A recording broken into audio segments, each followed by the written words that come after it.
Bonjour, je vous souhaite la bienvenue à tous ceux qui se joignent virtuellement à nous ce matin via la page Facebook de l'Église Renaissance.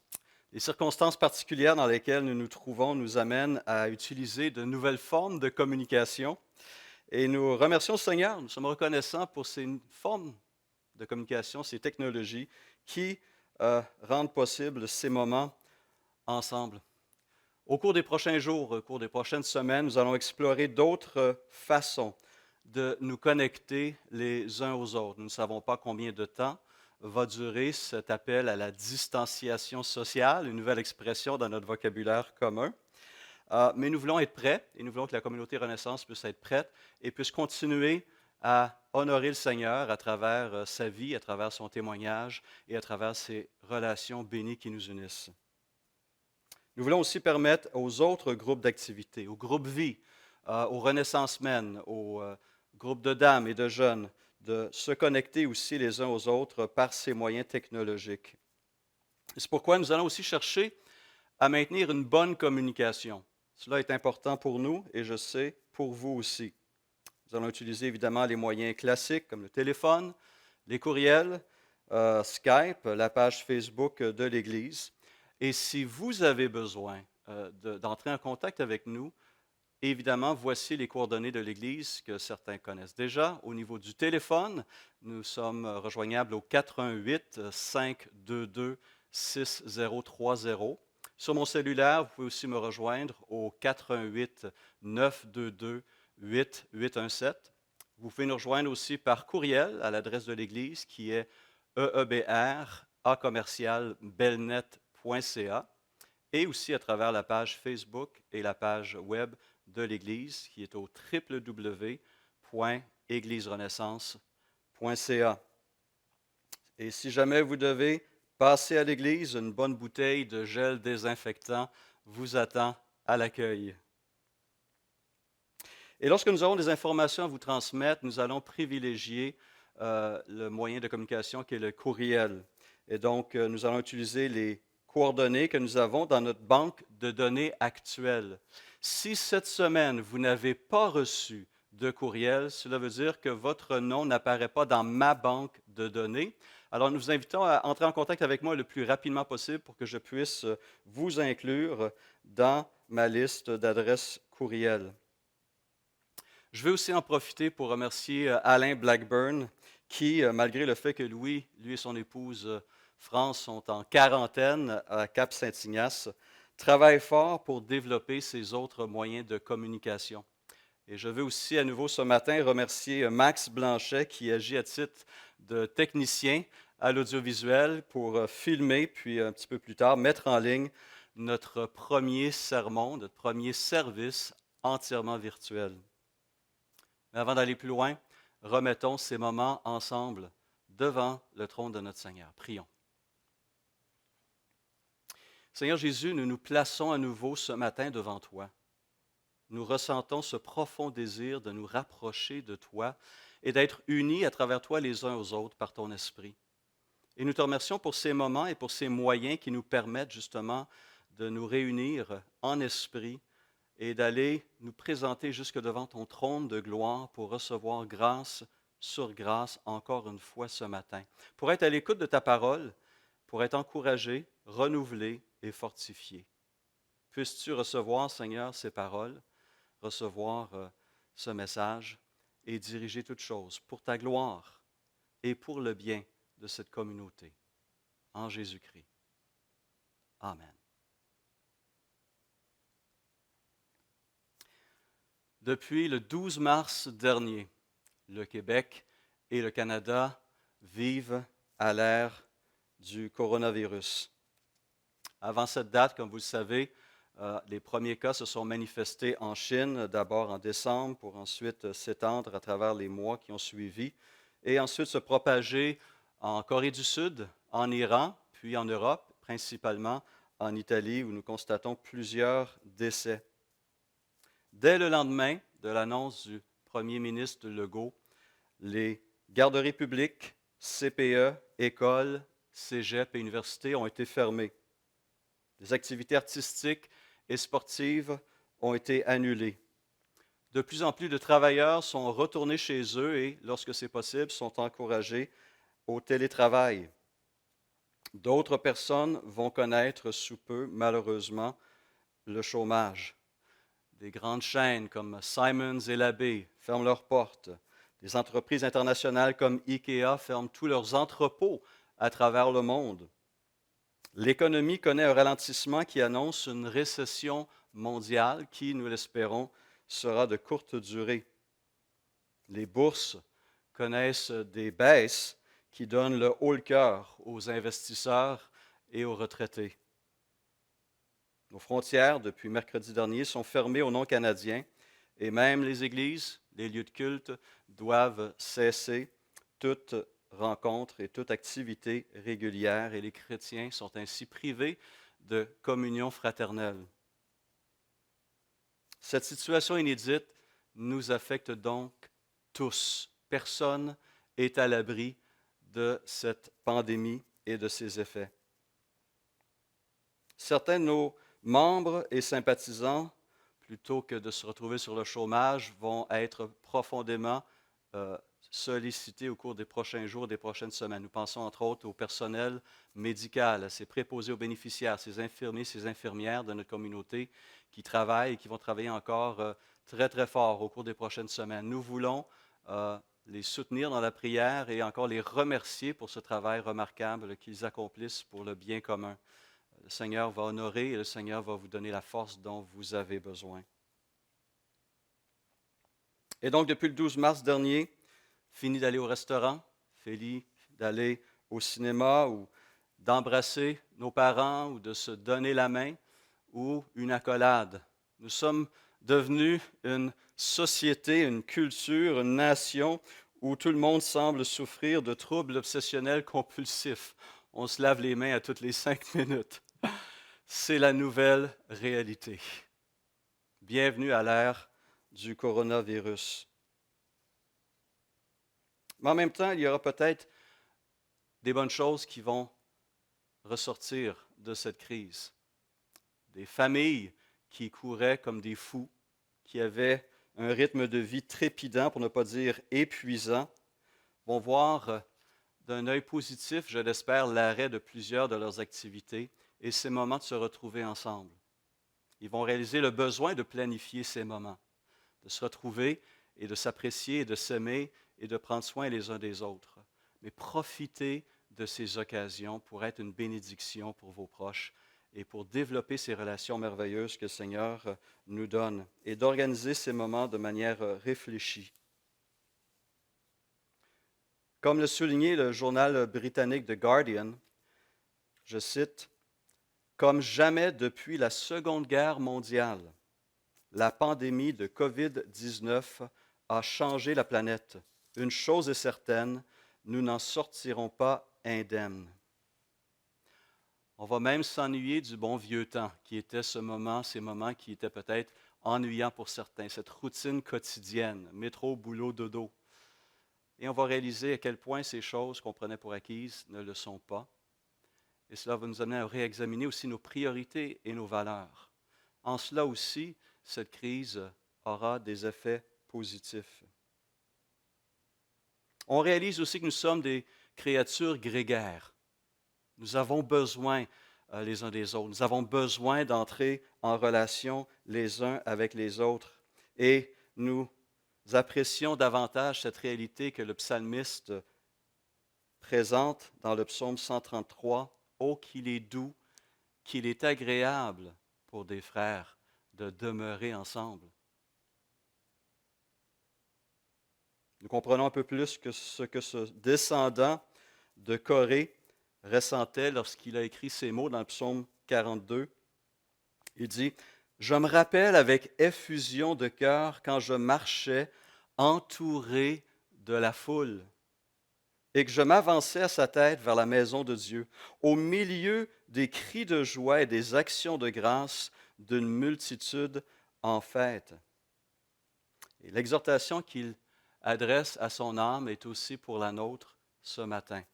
« Pourquoi t'as-tu mon âme, et gémis-tu au-dedans de moi? Espère en Dieu, car je le louerai encore. Il est mon salut et mon Dieu. Cette crise va passer et nous aurons à nouveau l'occasion de vivre les uns avec les autres devant le Seigneur et sous la bénédiction de notre Dieu. Mais c'est cet appel à l'âme que je veux vous adresser ce matin. À travers le psaume 46, un des psaumes les plus connus, les plus appréciés et les plus souvent lus et médités, en particulier durant des temps comme les nôtres aujourd'hui. Alors prenons un instant et plaçons-nous donc à l'écoute de la parole de Dieu, psaume 46. Dieu est pour nous un refuge et un appui, un secours toujours présent dans la détresse. C'est pourquoi nous sommes sans crainte. Quand la terre est bouleversée, quand les montagnes sont ébranlées au cœur des mers et que les flots de la mer mugissent, écument, se soulèvent jusqu'à faire trembler les montagnes. Pause.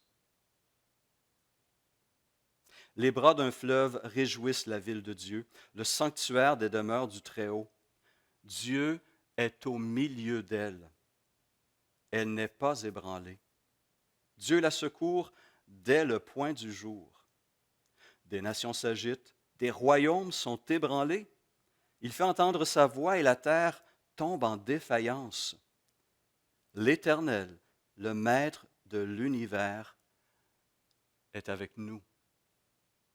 Le Dieu de Jacob est une forteresse pour nous. Pause. Venez contempler ce que l'Éternel a fait, les actes dévastateurs qu'il a accomplis sur la terre. C'est lui qui a fait cesser les combats jusqu'aux extrémités de la terre. Il a brisé l'arc et rompu la lance. Il a détruit par le feu les chars de guerre. Et le psalmiste termine avec cet appel pour nous ce matin. Arrêtez, arrêtez et sachez que je suis Dieu. Je domine sur les nations, je domine sur la terre. L'Éternel, le Maître de l'univers, est avec nous. Le Dieu de Jacob est pour nous une forteresse. Alors, quel était le contexte qui a amené ce descendant de Corée à prendre la plume et à rédiger ce psaume? Nous ne le savons pas avec certitude. Le texte ne nous donne pas suffisamment de détails ni de contexte dans l'introduction. Par ailleurs, le verset 10, qui fait référence à des instruments de guerre qui sont brisés par l'Éternel, nous donne l'impression qu'il y avait un contexte de guerre ici, de menace contre la nation, qui touchait donc Israël. Mais le détail, les précisions ne nous sont pas données. Et ce que là est avantageux pour nous, parce que cela nous permet d'introduire notre propre situation dans ce psaume et d'en retirer les bons conseils et les bienfaits. Qu'il s'agisse d'un conflit armé, qu'il s'agisse d'un désastre naturel, qu'il s'agisse d'un jugement divin ou d'une pandémie. Ce que le psalmiste écrit est aussi utile pour nous ce matin. Par ailleurs, ce qui ressort clairement, c'est que le danger était réel et il était grand. Il nous présente en forme poétique ce qui était probablement le pire scénario possible. Même ces éléments du monde qui projetaient l'image de solidité, de stabilité, de durabilité, la terre et les montagnes, se voient soudainement pris de violents soubresauts. Versets 2 et 3. La terre est bouleversée, les montagnes sont ébranlées au cœur des mers, et les flots de la mer mugissent, écument, se soulèvent jusqu'à faire trembler les montagnes. Si vous avez déjà expérimenté un désastre naturel, et je pense à nos frères haïtiens qui ont expérimenté ce tremblement de terre en 2010, vous savez de quoi parle le psalmiste. Ce qui semblait être des assises solides, des repères fiables, des images de stabilité, ne le sont plus. Le monde entier est ébranlé.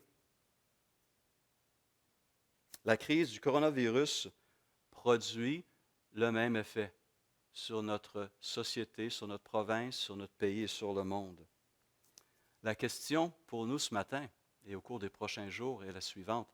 Comment sommes-nous appelés à réagir en tant qu'enfants de Dieu, en tant que chrétiens, en tant que disciples de Jésus-Christ, au cœur de cette crise? Est-ce que notre réaction devrait-elle être différente des gens du monde ou pas? Devrions-nous être surpris ou déstabilisés comme plusieurs de nos concitoyens le sont?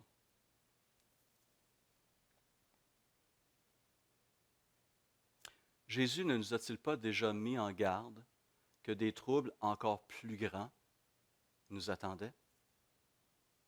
Des troubles qui allaient non seulement ébranler la terre, mais, dit-il, ébranler les cieux. Et je cite ici sa parole en Luc 21-25.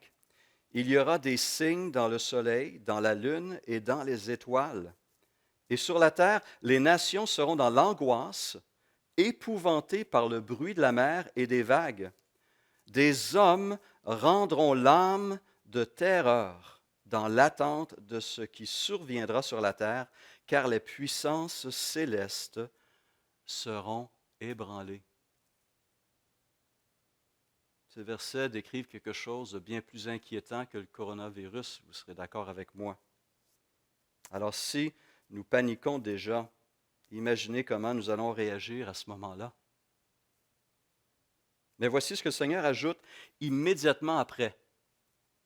Ce qui arrivera à la suite de ces événements, Luc 21-27, « Alors, dit-il, on verra le Fils de l'homme venir sur une nuée avec beaucoup de puissance et de gloire. » Et il ajoute, « Quand ces événements commenceront à se produire, redressez-vous et relevez la tête, parce que votre délivrance est proche. » Nous ne sommes pas rendus là, je ne crois pas. Nous ne connaissons pas le moment du retour du Seigneur. Mais par ailleurs, la parole nous invite à nous y préparer. Et cette crise du coronavirus nous donne l'opportunité de réfléchir sur notre façon de faire face à une crise de cette ampleur. Redressez-vous et relevez la tête, parce que votre délivrance est proche. En fait, notre délivrance est constamment à nos côtés. Regardez ce que le psalmiste dit au verset 2, 8, 10 et 11, et je cite, « Dieu est pour nous un refuge et un appui, un secours toujours présent dans la détresse. C'est pourquoi nous sommes sans crainte. L'Éternel, le Maître de l'univers, est avec nous. Le Dieu de Jacob est une forteresse pour nous. Arrêtez et sachez que je suis l'Éternel. Je domine sur les nations, je domine sur la terre. L'Éternel est notre Maître. L'Éternel, notre Maître, est avec nous. Le Dieu de Jacob est pour nous une forteresse. » Et essentiellement, le message de ce psaume, du psaume 46, est celui-ci. Dieu est notre protecteur. Dieu est constamment à nos côtés. Il est avec nous. Cela nous fait penser au titre de Jésus, Emmanuel, et il est aussi pour nous. Et le psalmiste va souligner alors non seulement la grandeur de Dieu en l'appelant le maître de l'univers, mais il souligne aussi sa proximité. Il est avec nous et il est pour nous. Il est le Dieu de Jacob, il est le Dieu de Stéphane Couture. Et chaque individu, chaque membre de son peuple est précieux à ses yeux et bénéficie de sa protection, de sa présence et de sa providence. Il est notre refuge, il est notre appui, il est présentement notre secours. Et on doit reconnaître que ce n'est pas seulement maintenant, durant cette crise du coronavirus, que nous avons besoin de Dieu. Nous avons besoin de Dieu tous les jours de notre vie. Et si on regarde ces derniers jours, ces dernières semaines, Dieu n'a-t-il pas été présent? Dieu n'a-t-il pas été agissant? Si on regarde ces derniers mois, ces dernières années, Dieu est bon et Dieu demeure bon. Et nous pouvons dire, comme Moïse le dit en Deutéronome 4,7, quelle est en effet la grande nation qui est des dieux aussi proche que l'Éternel? Notre Dieu l'est de nous toutes les fois que nous faisons appel à lui. Deutéronome 4, verset 7. M. Legault a utilisé une belle expression pour parler du personnel médical et les appelle nos anges gardiens. Une belle image, en effet. Mais est-ce que nous réalisons que nous avons plus encore? Nous avons un Dieu gardien. Voici comment le psalmiste le dit au psaume 121, 5 à 7. L'Éternel est celui qui te garde. L'Éternel est ton ombre protectrice. Essayez de vous débarrasser de votre ombre. C'est impossible. Il se tient à ta droite. Pendant le jour, le soleil ne te fera pas de mal, ni la lune pendant la nuit.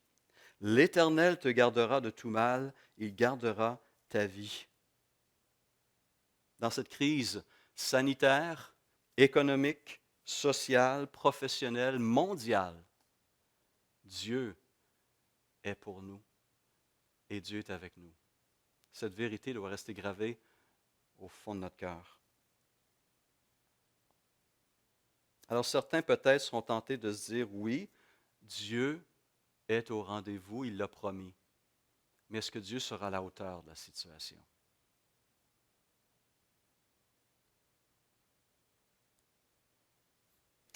C'est peut-être à ce moment-ci qu'il serait important de faire le même exercice que ce que le psalmiste a fait dans les psaumes 42 et 43. On parle aussi de fils de Corée, c'est peut-être le même auteur que le psaume 46, mais je reviens sur ce texte du psaume 42.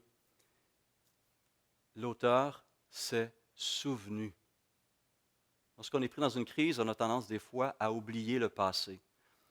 Et donc, il est important de s'arrêter et de réfléchir. Le psalmiste s'est souvenu. Je me rappelle, dit-il, avec émotion, l'époque où je marchais entouré de la foule. Il se rappelle ces moments passés où il pouvait célébrer son Dieu avec joie, avec légèreté, entouré du peuple de Dieu.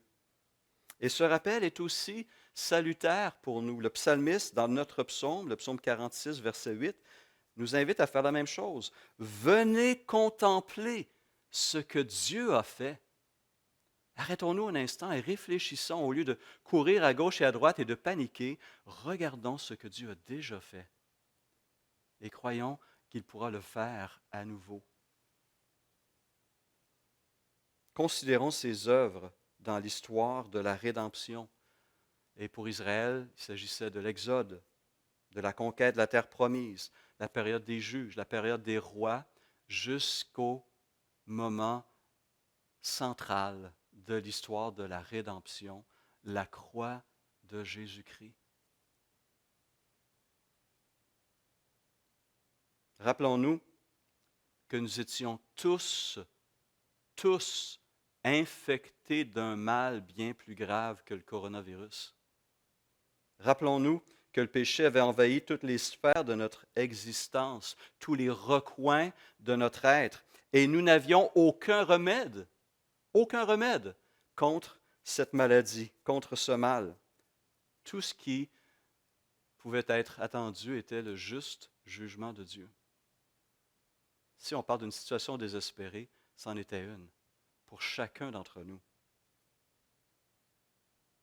Mais Dieu qui est riche en miséricorde, à cause du grand amour dont il nous a aimés, nous qui étions morts par nos offenses, nous a rendus vivants avec Christ. Vous reconnaîtrez ici les paroles de Paul en Éphésiens 2.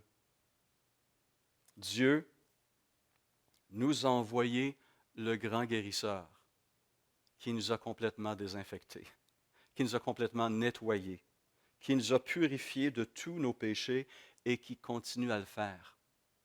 Et à cause de cela, il nous remplit d'une assurance et d'une espérance que rien ni personne ne peut nous enlever. Est-ce que le coronavirus peut nous séparer de l'amour de Dieu? Bien sûr que non. Est-ce que le coronavirus est plus fort que Dieu? Bien sûr que non. Est-ce que le coronavirus peut déjouer les plans de Dieu? Bien sûr que non. Est-ce que le coronavirus met notre salut ou notre espérance céleste en question? Bien sûr que non. C'est pourquoi quoique les autorités sanitaires et politiques nous encouragent à pratiquer la distanciation sociale, une bonne chose dans le contexte actuel, j'aimerais, moi, vous encourager à pratiquer la proximité spirituelle. Rapprochons-nous de Dieu. Recherchons à nouveau notre Seigneur. Profitons de ces occasions, de ce temps précieux que cette crise nous accorde pour nous rapprocher, oui, de notre épouse ou notre époux, oui, de nos enfants, de nos familles, dans la prière, dans les soins, mais de nous rapprocher aussi de notre Seigneur, de prendre ces moments pour à nouveau nous rapprocher de notre Maître et Sauveur et de laisser son Esprit nous travailler. L'appel est là au verset 10. Arrêtez. Arrêtez et sachez que je suis Dieu. Cessez de vous agiter, dit Dieu. Cessez de courir à gauche et à droite pour tenter de trouver toutes sortes de moyens pour reprendre le contrôle d'une existence que vous ne contrôliez pas réellement. Rappelons-nous que c'est lui, Jésus-Christ, qui est le Seigneur, qui est le Maître et qui règne. C'est lui qui contrôle nos vies. C'est lui qui est Dieu. Il est le maître des réalités macroscopiques comme ces nations qui s'agitent et de ces réalités microscopiques comme ce coronavirus qui fait tant de ravages à travers le monde. Le Seigneur règne. Arrêtons-nous et rappelons-nous ces vérités et laissons ces vérités remplir notre cœur et notre esprit de la paix surnaturelle qui vient de Dieu. Oui, il y a une menace microscopique, mais mortelle, qui vient d'arrêter la planète entière. Mais elle n'arrêtera jamais notre Seigneur, ni sa mission.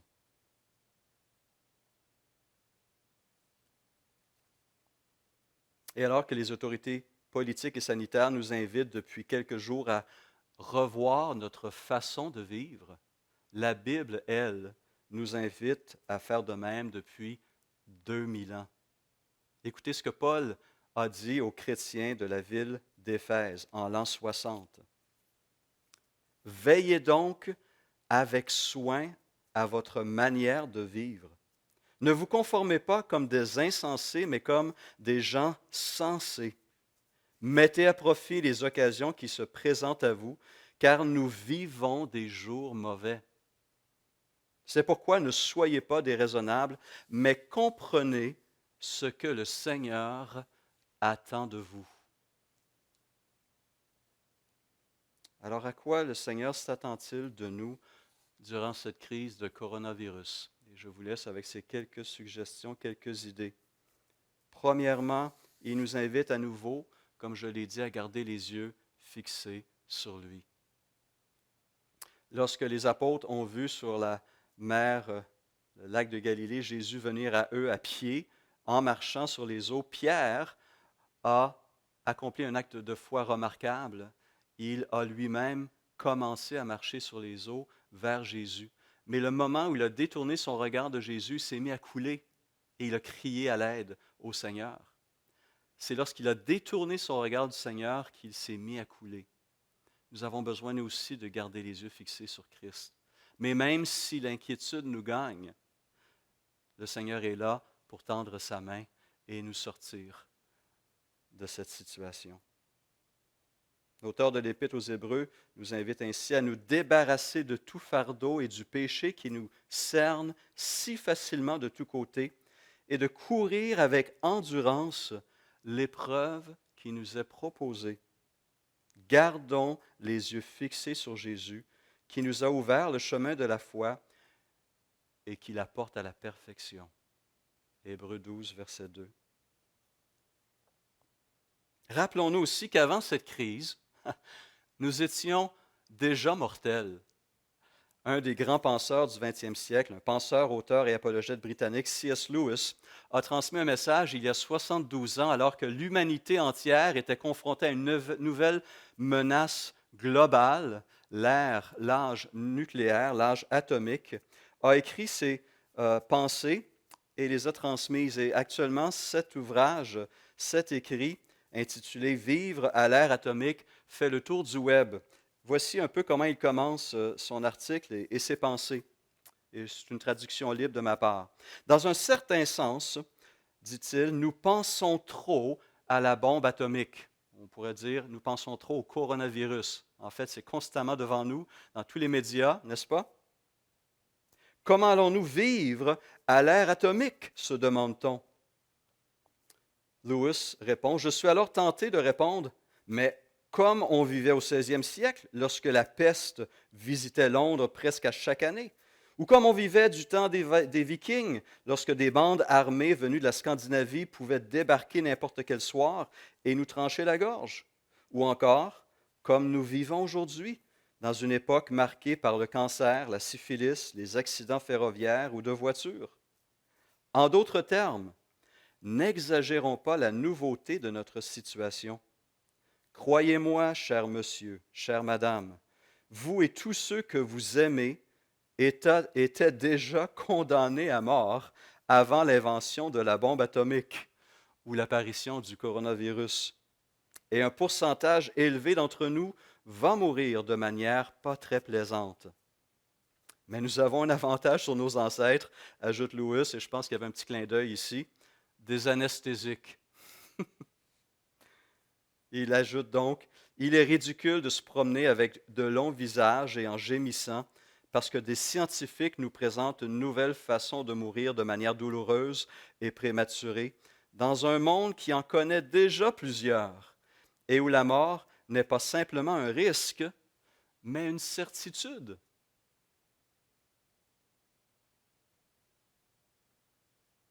Une fois qu'on prend conscience de la fragilité de la vie,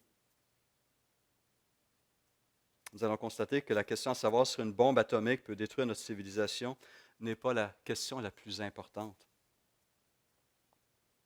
Il y aura toujours quelque chose qui va nous détruire un jour et qui va mettre un terme à notre civilisation entière. Mais ce n'est pas là la question. La question la plus importante, selon Lewis, est la suivante. Est-ce que ce monde est la seule réalité? Ou y a-t-il quelque chose qui nous attend au-delà de ce monde, de cette existence? Et cette question a besoin d'être posée à nouveau.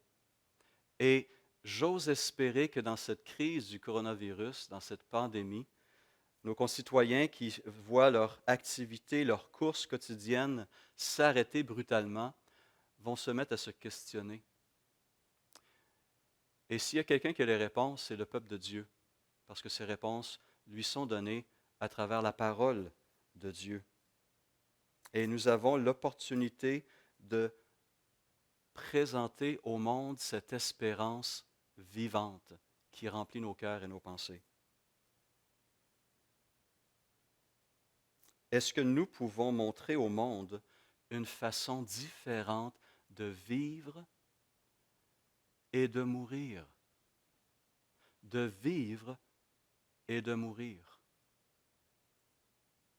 Alors que Paul était emprisonné à Rome et qu'il attendait le verdict de la cour de César, un verdict qui aurait pu le condamner à mort, voici ce qu'il écrit à ses bons amis de la ville de Philippe.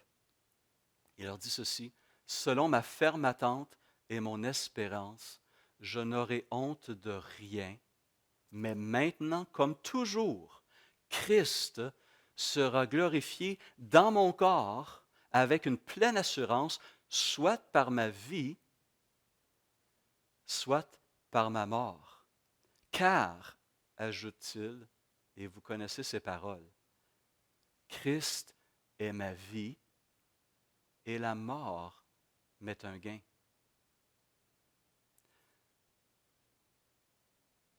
Cette pandémie nous amène à nous questionner sur cette profession de foi. Est-ce que Christ est réellement ma vie? Et est-ce que je crois sincèrement que la mort m'est un gain. Qu'est-ce que ma vie actuelle, dans cette situation, communique à mes bien-aimés, à mes proches et à ceux qui me connaissent et me côtoient? Et finalement, une autre façon de comprendre ce que le Seigneur attend de nous, selon Éphésiens 5, 17, c'est de trouver des façons, de découvrir des moyens, anciens et nouveaux, d'aimer notre prochain, de prendre soin les uns des autres, parce que les besoins vont se multiplier. Et nous sommes appelés à répondre à ces besoins avec amour, à prendre soin de notre prochain, en commençant évidemment par notre famille immédiate, notre réseau élargi et les gens que le Seigneur va mettre sur notre chemin. Et ça va être des façons toutes simples, comme cesser d'accumuler des rouleaux de papier de toilette dans son sous-sol, ou d'acheter toutes les bouteilles de gel désinfectant possibles.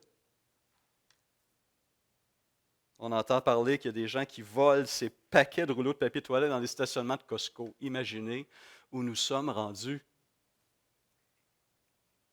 Mais ça va être aussi d'appeler ses frères, ses sœurs, ses parents, ses enfants, ses petits-enfants, et leur dire qu'on les aime, et de prier avec eux, et les encourager à placer aussi leur confiance en Jésus-Christ.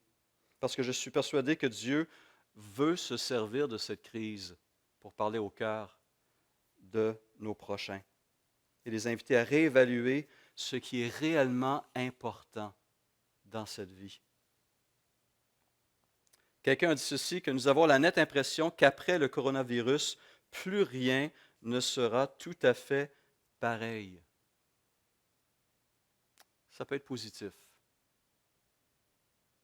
Ça dépend comment on va faire face à cette crise personnellement, dans notre marche aussi avec le Seigneur. Mais dans ce psaume 46, finalement, l'auteur veut nous rappeler que Dieu demeure au contrôle, tant sur la nature que sur les nations, que sur nos vies individuelles. Arrêtons-nous et fixons à nouveau les regards sur Jésus-Christ, le chef de notre foi. Prions. Et alors que nous prions, nous allons poursuivre avec une prière pastorale pour ceux et celles qui nous sont particulièrement bien-aimés et ceux qui sont en position, en première ligne dans ce combat contre le coronavirus. Prions. Seigneur Jésus, d'abord, nous voulons te remercier pour cette parole que tu nous rappelles ce matin. Tu es le même Dieu qui a inspiré ces auteurs il y a probablement 3000 ans. Tu es ce même Dieu qui a agi en Jésus-Christ il y a 2000 ans. Tu es ce même Dieu ici présent, dans nos foyers, dans nos communautés, dans nos milieux de travail. Un Dieu fidèle, compatissant, tout-puissant et généreux. Seigneur, ce matin, nous voulons t'élever, entre autres, les membres de notre population qui sont particulièrement vulnérables. On pense à nos aînés. On pense, Seigneur, à ceux qui souffrent de maladies chroniques. On pense aussi aux pauvres qui sont plus vulnérables dans cette situation de crise, de ceux qui dépendent des services sociaux. Seigneur, je te prie que tu pourvoies à travers des moyens que tu peux certainement imaginer, qui existent probablement déjà, peut-être à travers nous, que tu nous aides à pourvoir, Seigneur, aux besoins de ces personnes. On te demande de donner encore sagesse et direction à nos gouvernements, tant le gouvernement fédéral, provincial que municipal. Nous te remercions pour le leadership que nous constatons ces derniers jours à ce niveau-là, pour ces mesures qui ont été mises en place, qu'elles puissent soulager et rassurer, s'il te plaît. Et puisses-tu continuer à soutenir nos dirigeants politiques. Seigneur, on veut élever la communauté scientifique qui travaille d'arrache-pied pour trouver un vaccin contre cette pandémie. Puisses-tu leur donner sagesse et intelligence et leur permettre de trouver une solution.